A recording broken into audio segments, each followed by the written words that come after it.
झारखंड चुनाव के बीच कांग्रेस पार्टी को लगा एक और बड़ा झटका। कांग्रेस का गिरा एक और बड़ा विकेट। मानस सिन्हा हो गए बीजेपी में शामिल, लगा दिया बड़ा आरोप।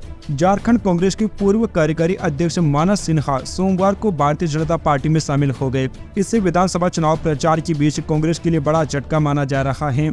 उन्होंने असम के सीएम और झारखंड विधानसभा चुनाव के लिए बीजेपी के सह प्रभारी हेमंत बिस्वा शर्मा की मौजूदगी में बीजेपी में शामिल होने का ऐलान किया।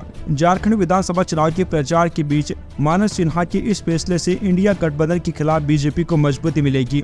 बीजेपी में शामिल होने के बाद मानस सिन्हा ने कहा कि मैंने पिछले 27 साल से कांग्रेस पार्टी की सेवा की और अलग अलग पदों पर काम किया, लेकिन पार्टी में समर्पित कार्यकर्ताओं के लिए कोई सम्मान नहीं है, इसलिए मैंने बीजेपी में शामिल होने का फैसला किया है। मानस सिन्हा ने कहा कि उन्होंने कांग्रेस पार्टी में सभी पदों से इस्तीफा दे दिया। असम के मुख्यमंत्री ने आरोप लगाया कि कांग्रेस में उन कार्यकर्ताओं का कोई महत्व नहीं है जिन्होंने पार्टी के लिए अपना जीवन समर्पित कर दिया। उन्होंने कहा कि सिन्हा के अनुभव का उपयोग राज्य स्तर पर पार्टी को मजबूत करने और चुनाव जीतने के लिए किया जाएगा। असम के सीएम हेमंत बिस्वा शर्मा ने आरोप लगाया कि कांग्रेस पार्टी में चुनाव के लिए टिकट 3 मापदंडों के आधार पर दिए जाते हैं। पहला, पार्टी को पैसा दो। दूसरा, विधायक, सांसद या मंत्री के प्रतिष्ठित परिवार से जुड़े होना चाहिए। और तीसरा, प्रधानमंत्री मोदी के खिलाफ अपशब्द कहने वाला हो।